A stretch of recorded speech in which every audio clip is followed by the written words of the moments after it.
समादरणीय धर्मानुरागी दर्शक श्रोतावृन्दहरू मेरो नमस्ते अभिवादन। त धर्मानुरागी दर्शकवृन्द श्रोतावृन्द, हामीले सदा चाहिँ श्रीमद् भागवत महापुराणका अत्यन्त रोचक कथा प्रसङ्गहरू श्रवण गर्दै आउने क्रममा आज हामी तृतीय स्कन्धको 20औं अध्यायबाट कथा प्रसङ्ग श्रवण गर्न गइरहेका छौँ। त हामी छोटो स्तुति गरौँ भगवान नरनारायण प्रति। त्यसपछि हामी रोचक कथा, अत्यन्त मिठा रसिला, ज्ञानमय, भक्तिमय र वैराग्यमयले भरिएका कथा प्रसङ्गहरूमा प्रवेश गर्नेछौँ। ओम यं प्रव्रजन्तमनुपेतमपेतकृत्यं द्वैपायनो विरह कातराजुआव पुत्रेति तन्मयतया तरवो विनेदुस्तं सर्वभूतहृदयं मुनिमानतोऽस्मि। नारायणं नमस्कृत्यं नरं चैव नरोत्तमं देवीं सरस्वतीं व्यासं ततो जयमुदीरयेत्। ओम नमो भगवते वासुदेवाय। ओम नमो भगवते वासुदेवाय। समादरणीय धर्मानुरागी दर्शक श्रोतावृन्दहरू, पुनः म अभिवादन गर्दै श्रीमद् भागवत महापुराणका अत्यन्त ज्ञानमय, भक्तिमय र वैराग्यमय कथा, रोचक कथा प्रसङ्गहरू श्रवण गराउने प्रयत्नमा तृतीय स्कन्धको 20औं अध्यायबाट आज यहाँहरूले कथा श्रवण गर्न सक्नुहुनेछ। ओम नमो भगवते वासुदेवाय। यो 20औं अध्यायमा गएर मैत्रेय ऋषिले विदुरजीलाई बताउनु भएको छ, अब सम्पूर्ण किसिमको सृष्टिको प्रकार कसरी प्रारम्भ भयो भनेर विदुरजीले जब सोध्नु भएको थियो, मैत्रेयजी बताउँदै हुनुहुन्छ। अब सृष्टिका प्रकारहरू सुन विदुरजी। सर्वप्रथम ब्रह्माजीले आफ्ना छायाबाट यक्ष, भूत, राक्षस, पिशाचहरू उत्पन्न गराउनुभयो। अनि सौन्दर्यबाट, ब्रह्माजीको सौन्दर्यबाट गन्धर्व र अप्सराहरू प्रकट भए। त्यसपछि स्वयं ब्रह्मदेव अन्तर्ध्यान हुनुभयो। उहाँको अन्तर्ध्यान शक्तिबाट सिद्ध र विद्याधरहरू प्रकट भए। यति गर्दा पनि ब्रह्माजीलाई चित्त बुझेन सृष्टिको प्रकार। त्यसपछि यसो विचार गर्नुभयो, सोच्दै हुनुहुन्थ्यो, गम्भीर भएर सोच्दा सोच्दै केही क्रोध पनि जागृत भएर आयो, रिस उठेर आयो। त्यही रिस उठेका बेला भगवान ब्रह्माजीका शरीरबाट गिरेका अथवा झरेका केशहरू सबै धरातलमा नागहरू बनेर फैलिए। यस्तै किसिमले स्वयं भगवान ब्रह्माजीले सृष्टिका प्रकारहरूलाई अगाडि बढाउनु भयो।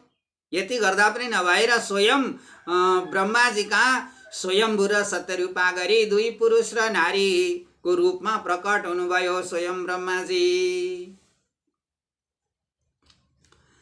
त यहाँ मैत्रेयजी बताउँदै हुनुहुन्छ विदुरजीलाई, जब यता स्वयम्भू र सत्यरूपाकी कन्या देवहूति, अब 3 कन्या भए स्वयम्भू र सत्यरूपाका। यता देवहूति कन्या चाहिँ कर्दम ऋषिलाई विवाह गर्नुपर्छ भन्ने योजना बन्दैछ। यता ब्रह्माजीका आज्ञाले सृष्टिका निमित्त, हे कर्दम ऋषि, हजुरले तपस्या गर्नुहोस्। तपस्या पूर्ण पश्चात स्वयं नारायण प्रसन्न हुनुहुनेछ, हजुरलाई दर्शन भेट बक्सनेछ। त्यसपछि स्वयम्भू मनु हजुरलाई कन्या दान गर्न आउनेछन्। यसरी बताइदिनु भयो। त ब्रह्माका आज्ञाले सृष्टिका निमित्त तपस्या गरिरहेका कर्दम ऋषिको तपस्याबाट भगवान नारायण अत्यन्त प्रसन्न हुनुभयो र दर्शन दिनुभयो। भन्न लाग्नुभयो, हे ऋषिवर, हे कर्दम ऋषि, हजुरको तपस्याले म अत्यन्त खुसी भएँ, म ज्यादै हर्षित छु। भोलि तिमीलाई स्वयम्भू मनुले आफ्नी कन्या दिनेछन्, कन्या दान गर्न आउनेछन्। त्यसपछि तिम्रो विवाह विधिले सम्पन्न भइसकेपछि म तिम्रो घरमा तिम्रो तपस्याको फल प्रदान गर्नका निमित्त पुत्रको रूपमा जन्म लिनेछु। यसरी भगवान नारायणले कर्दम ऋषिलाई दर्शन भेट बक्सेर बताउनु भयो, भनिदिनु भयो। भगवान स्वयं नारायण उपस्थित भएर फेरि त्यसपछि ती स्वयम्भू मनुकी कन्यासँग तिम्रो विवाह भएपछि तिम्रा 9वटी छोरीहरू हुनेछन्। तिनै छोरीहरूबाट सृष्टिको प्रकार बढ्दै जानेछ। त मैत्रेय ऋषि बताउनुहुन्छ, भोलिपल्ट भने बमोजिम नि यसरी नि जब कर्दम ऋषिको तपस्या पनि पूर्ण भयो, भगवान नारायण भगवान विष्णु कर्दम ऋषिलाई तपस्याको फल प्रदान गर्नका निमित्त दर्शन भेट बक्सिन आउनुभयो र दर्शन भेट गरेर जब यी सम्पूर्ण वृत्तान्त म पछि तिम्रो पुत्र भई जन्मनेछु र तिमीले गरेका तपस्याको फल प्रदान गर्नेछु भन्नुभएको थियो। जसरी भगवान नारायणले बताउनु भएको थियो त्यसरी नै स्वयम्भू मनु खत्रक्क भोलिपल्ट आफ्नी छोरी म कन्यादान गर्नका लागि हजुरकोमा आएको हुँ भनेर स्वयम्भू मनु कर्दम ऋषिको आश्रममा आइपुग्नुभयो। कर्दम ऋषिले पनि स्वयम्भू मनु आफ्नो आश्रममा आउनु भएको देखेर बडा मान मर्यादा साथ आरामपूर्वक आसनमा बसालेर सोध्न लाग्नुभयो। कर्दम ऋषि भन्नुहुन्छ के का निमित्त पाल्नु भएको सो आज्ञा होस् हे मुनिवर हे स्वयम्भू मनु म तयारी छु। हजुरको आगमन के का लागि भयो मेरो आश्रममा? त यसरी स्वयम्भू मनु भन्नुहुन्छ हे मुनि हे कर्दम मुनि प्रिय व्रत र उत्तनपाद कि बहिनी मेरी छोरी यी देवहूति विवाहका निमित्त हजुरलाई टक्र्याउँछु लि बक्सियोस्। अब यता स्वयं भगवान ब्रह्माजीका पुरुष र स्त्री दुई रूप स्वयम्भू र सत्यरूपा थिए अनि ती स्वयम्भू र सत्यरूपाबाट दुई पुत्र र तीनवटी कन्याहरू पैदा भएका थिए। प्रियव्रत र उत्तनपाद नाम गरेका पुत्र अनि त्यसपछि तीनवटी कन्याहरू थिए। ती तीनवटी कन्या मध्ये देवहूति कन्या अब कर्दम ऋषिलाई कन्यादान गर्नका निमित्त तयारी गर्दै हुनुहुन्छ। ओम नमो भगवते वासुदेवाय। स्वयम्भू मनु भन्नुहुन्छ हे कर्दम ऋषि हजुरले हुँदैन भन्न भनी बक्स्योस्। म हजुरलाई त कन्यादानका निमित्त सोचेर आएको हुँ। म मेरी छोरी देवहूति हजुरलाई टक्र्याउँछु। हुँदैन नभनी बक्सियोस्। अवश्य पनि हजुरले ग्रहण गर्नुहुनेछ यो म भित्र विश्वास छ। कर्दम ऋषि भन्छन् ओहो मैले पनि विवाहको इच्छा राखेको थिएँ गरेको थिएँ। के खोज्छस् काना आँखो भइगयो नि कर्दम ऋषिलाई। हवस् म मन्जुर गर्छु परन्तु यसबाट सन्तान भएपछि म सन्यासी नै हुनेछु। हे स्वयम्भू मनु हजुरले मलाई गाली गर्नुहुने छैन। हुन्छ हजुरकी छोरी म कन्यादान लिन स्वीकार गर्छु। तर जब हजुरकी छोरीबाट सन्तान जन्मनेछन् हुर्कनेछन् त्यसपछि मेरो फेरि सन्यासी रूप नै म धारण गरेर जानेछु है, म रहने छुइनँ भनेर भन्नुभयो कर्दम ऋषिले। स्वयम्भू मनुले पनि यसलाई स्वीकार्नुभयो। विवाह बडा धुमधामसँग स्वयम्भू मनुले आफ्नी छोरी देवहूतिको विवाह कर्दम ऋषिसँग बडा आनन्दपूर्वक सम्पन्न गराउनुभयो। यसरी बडा धुमधामसँग कन्यादान गरेर अब स्वयम्भू मनु आफ्नो राजधानीमा फर्कनुभयो। ओम नमो भगवते वासुदेवाय। अब यता देवहूतिदेखि प्रसन्न भएका कर्दमले योग बल अथवा आफ्नो योग र साधनाको प्रभावबाट सम्पूर्ण जे आवश्यकता पर्छ एउटा गृहस्थ जीवनमा ती आवश्यक परेका सम्पूर्ण सामग्रीहरू जुटाउनु भयो। त्यति मात्रै नभएर स्वयम्भू ऋषिकी अथवा स्वयम्भू मनुकी छोरी कन्या अथवा देवहूतिलाई अत्यन्त सुखशल यस भोग ऐस आराम प्रदान गर्नका निमित्त उनले जे कल्पना गर्दछिन् जे चिताउँछिन् त्यही पुर्याइदिन थाल्नुभयो आफ्नो योग बलको प्रभावले। र वरिपरि अहिले जस्तो गाडी रेल मोटर कार गाडी मात्रै नभएर त विशेष गरी विमान नै तयार गरेर राखिदिनु भयो। कर्दम ऋषिले सुखका निमित्त आफ्नी पत्नीको सुखका निमित्त आफ्नो योग बलले प्रभाव पारेर अथवा योग बलले खिचेर विमान नै खडा गरेर राख्नु भएको थियो। अब यता स्वयम्भू मनुकी छोरी कन्या अथवा कर्दम ऋषिकी पत्नी देवहूतिलाई संसार अथवा भ्रमण गर्ने इच्छा लाग्यो। को कस्तो कहाँ कसरी बसिरहेको छ हेर्ने इच्छा लाग्यो। सोचेकी थिइन् अब संसार भ्रमण कसरी गराउनुहुन्छ, अब म गराउनै नसक्ने काम अथवा परिकल्पना गर्नु पर्यो र भन्नु पर्यो, प्रस्ताव राख्नु पर्यो, कसरी पुरा गर्नु हुँदो रहेछ भनेर देवहूतिले आफ्ना पति कर्दमसँग हे पतिदेव मलाई त संसारको भ्रमण गर्ने इच्छा छ। पृथ्वी लोक भूलोक आकाश मार्ग सबै भ्रमण गर्ने मेरो इच्छा छ। यति भन्नुभएको थियो अथवा यति भनेकी थिइन् देवहूतिले। यो कर्दम ऋषिले आफ्नो योग बलले खिचेर चाहिँ तत्कालै एउटा सुन्दर विमान उपस्थित गराउनु भयो, विमान खडा गराउनु भयो। ओम नमो भगवते वासुदेवाय। देवहूति छक्क परिन्, ओहो मैले त जे कल्पना गर्दछु त्यही पुरा हुँदो रहेछ। ल भाइको, अब मैले सोचेको पुरा हुन्छ भने मैले भोग चाहिँ किन नगर्ने, सुख भोग भनेर बडा आनन्दपूर्वक त्यस विमानमा बसेर अब बिन्दुसर नाम गरेको तलाउमा स्नान गर्ने मेरो इच्छा छ। हे प्रभु, हे पतिदेव, मलाई यही विमानमा बसेर म बिन्दुसर नाम गरेको तलाउमा गएर स्नान गर्न चाहन्छु।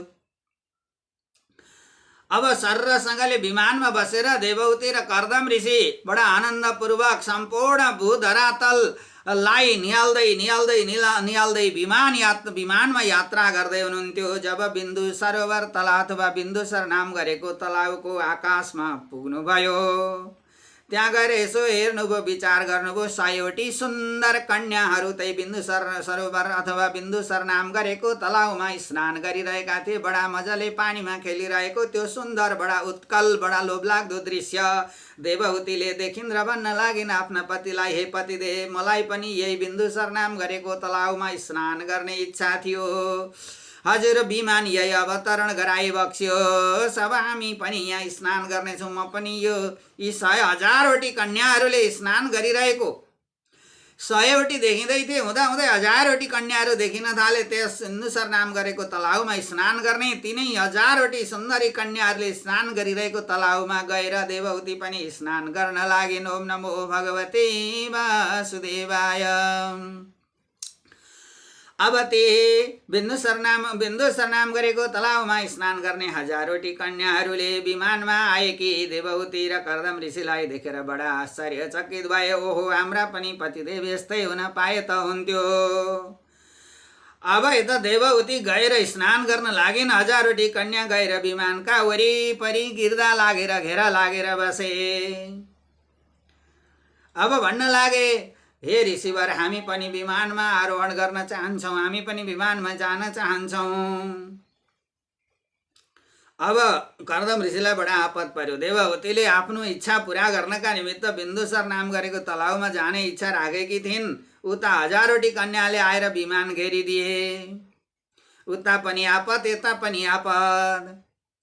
ती सारा 1000वटी कन्याहरूलाई कर्दम ऋषिले सम्पूर्ण जे जति कुराहरू आवश्यकता पर्थ्यो नि, श्रृङ्गारका लागि आवश्यक पर्ने गहना श्रृङ्गार पोसाक, बडा सुन्दर सुन्दर गरगहना श्रृङ्गार पोसाक पहिराएर दिव्य सुन्दरी अप्सरा बनाएर चाहिँ अब विमानमा चढाइकन सुमेरु नन्दन चैत्र इत्यादि ठाउँमा धेरै धेरै कालसम्म डुलेर आएपछि तिनै देवहूति कन्या अथवा देवहूतिले आफ्ना 9वटी कन्याहरू पैदा गरिन्।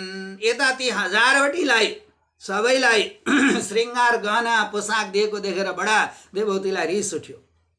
हतार हतार सबैलाई हटाएर विमानबाट हटाएर विमानमा बसेर आकाश मार्गमा प्रस्थान गर्न लागिन्। त यसरी प्रस्थान गरेपछि भन्न लागिन्, हे पतिदेव, हजुरले यी 1000वटी कन्याहरूलाई सारा श्रृङ्गार गहना पोसाक सबैलाई पहिराएर के सबैलाई सुन्दर रानीहरू बनाएर अथवा चाहिँ विमानमा राख्ने कोसिस गर्नुभएको थियो कि कसो? सबैले घेरेपछि मैले के भन्नु र? जसको जे इच्छा हुन्छ त्यो इच्छा त मैले पुरा गरिदिनै पर्छ भनेर कर्दम ऋषिसँग यसरी देवहूतिले बडा दोहोरो संवाद गर्दै गर्दै पुनः विमानमा बसेर चैत्र रथ, सुमेरु नन्दन इत्यादि साराका सारा स्थानहरू भ्रमण गरेपछि घरमा फर्किएर अब यता ल अब हाम्रो सुख भोग ऐसाराम सुख सम्पत्ति धेरै भोग गर्यौँ, अब गृहस्थमा बसेर बडा रमाउनु पर्दछ, गृहस्थमै भोग गर्यौँ हामीले भनेर घरमा बस्न प्राप्त हुनुभयो। जब घर फर्किएर आश्रममा फर्किएर आउनुभयो त्यसपछि देवहूतिबाट 9वटी कन्याहरू पैदा भए। अब देवहूति भन्छन्, हे प्राणनाथ, विषय भोग त प्रशस्त भयो, 9वटी कन्याहरू पनि भए। अब संसारको भय हरण गरिदिई बक्सनुपर्छ, यी कन्याहरूको विवाह गर्न बाँकी नै छ। अब हजुर वनमा पाल्लो हुने बखत भयो, मेरो के गति होला? यसो भन्न लागिन्। हजुरले त सन्तान भएपछि सन्यासी हुन्छु भनेर मेरा पिताजीलाई बताउनु भएको थियो। अब मेरा सन्तान पनि भए, हजुर पनि सन्यास धारण गर्ने बेला भयो, अब मेरो अन्तिममा के गति होला प्रभु भनेर आफ्ना पतिदेव कर्दम ऋषिसँग देवहूतिले अब यसरी जिज्ञासा राख्न लागिन्। ओम नमो भगवते वासुदेवाय। कर्दम ऋषि भन्छन्, हे पतिव्रते, हे देवहूति, शोक नगर, थोरै दिनमा भगवान तिम्रा गर्भदेखि पैदा भएर संसारदेखि तिमीलाई मुक्त गराउनुहुनेछ। स्वयं नारायणले मलाई तपस्याका बखत दर्शन दिएर स्वयम्भुकी कन्या देवहूतिबाट तिम्रा कन्याहरू हुनेछन्। त्यसपछि अन्त्यमा म जन्म लिएर तिमीलाई तपस्याको फल परिपूर्ण गराउनका निमित्त तिम्रो छोरो भएर जन्मनेछु भन्नुभएको छ। यो अवश्य पूर्ण हुनेछ, स्वयं नारायणको वचन हो। अब स्वयं नारायण तिम्रो गर्भबाट पैदा भई छोराको रूपमा रहनुहुनेछ र तिमीलाई सांसारिक मोह बन्धनबाट मुक्त गराउनुहुनेछ। हे देवहूति, चिन्ता नगर भनेर भन्नुभयो। छोरीहरूको पनि बडा बन्दोबस्त हुनेछ। यी 9वटै छोरीहरूको कन्यादान बडा आरामपूर्वक हुनेछ। चिन्ता नगर, तिमी ईश्वरको भजन गर भनेर देवहूतिलाई कर्दम ऋषिले भन्नुभयो। केही समय बितेपछि नभन्दै कर्दम ऋषिले भने, बमोजिम, अब देवहूतिका गर्भबाट भगवान नारायणले स्वयं अवतार धारण गर्नुभयो, कपिल अवतार। र यसरी भगवान स्वयं नारायणले देवहूतिका गर्भबाट कपिल अवतार धारण गर्न साथ अब इन्द्रादि गरिएका देवताहरू स्तुति गान गर्न लागे। आकाशबाट पुष्प वृष्टि हुन लाग्यो, मृदङ्ग बज्न लागे, गन्धर्वहरू गाउन लागे, अप्सराहरू नाच्न लागे। बडा गाना बजाना, बडा आनन्द खुसियाली छायो। स्वयं नारायण आज देवहूतिका गर्भबाट कपिलदेव भगवानको रूपमा प्रकट हुनुभएको छ। ओम नमो भगवते वासुदेवाय। अब मैत्रेय ऋषि भन्नुहुन्छ विदुरजीलाई, प्रसन्न भएर आएका ब्रह्माजी भन्नुहुन्छ, हे कर्दम ऋषि, स्याबास, तिमीले मेरो आज्ञा मान्यौ, विवाह पनि गर्यौ, तिम्रो तपस्या पनि पूर्ण भयो, तपस्याको फल पनि प्राप्त गर्यौ, गृहस्थी पनि बितायौ, 9वटी कन्या पनि भएछ। स्वयं भगवान नारायणले तिम्रो घरमा पुत्रको रूपमा जन्म पनि लिनुभयो। अब फेरि सन्यास धारण गर्यौ, तिमीले अत्यन्त ठुलो धर्मको पालना गरेका छौ। यी तिम्रा पुत्र साक्षात भगवान हुनुहुन्छ। यहाँको नाम कपिल भन्ने हुनेछ। यी कन्याहरू मरिची आदिलाई विवाह गरिदेऊ भनेर जब ब्रह्माजीले भन्नुभएको थियो, ती 9वटी कन्याहरूलाई अब कर्दम ऋषिका 9वटी कन्याहरू मरिची आदि गरिएका ब्रह्माजीका मानस पुत्रहरूसँग विवाह हुने हो। र ब्रह्माजी यति भनेर जानुभयो। त्यसरी नै ब्रह्माजीका मानस पुत्रहरू मरिची आदि गरिएका ऋषिहरूसँग ती देवहूतिका 9वटी कन्याहरूको विवाह भयो। र अब यता एक्लै आमा छोरा घरमा रहनुभयो। कर्दम ऋषि पनि जङ्गलमा सन्यास रूप धारण गरेर जानुभयो। कपिलदेव भगवान भन्नुहुन्छ, हे पिताजी, आत्मज्ञानको मार्ग सफा गर्नलाई मैले जन्म लिएको हुँ। मातालाई मुक्ति म गराउने छु। अब आफ्नो प्रतिज्ञा पूर्ण गर्नका निमित्त र मुक्तिका निमित्त पनि वनमा पाल्नुहोस्। हजुरले सन्यास रूप धारण गरे पनि हुन्छ, कुनै आपत्ति छैन। माताको सहाराको रूपमा म त छँदैछु।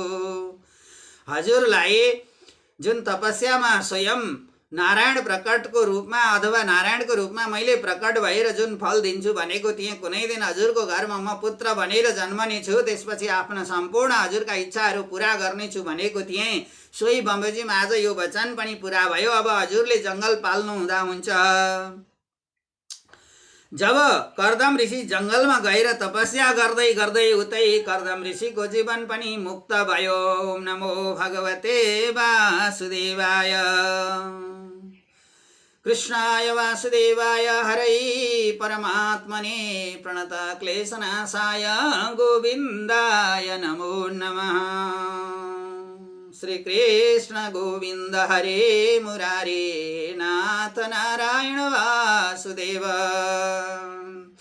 हे नाथ नारायण हे मुकुंद लक्ष्मीपते केशव वासुदेव। ओम नमो भगवते वासुदेवाय।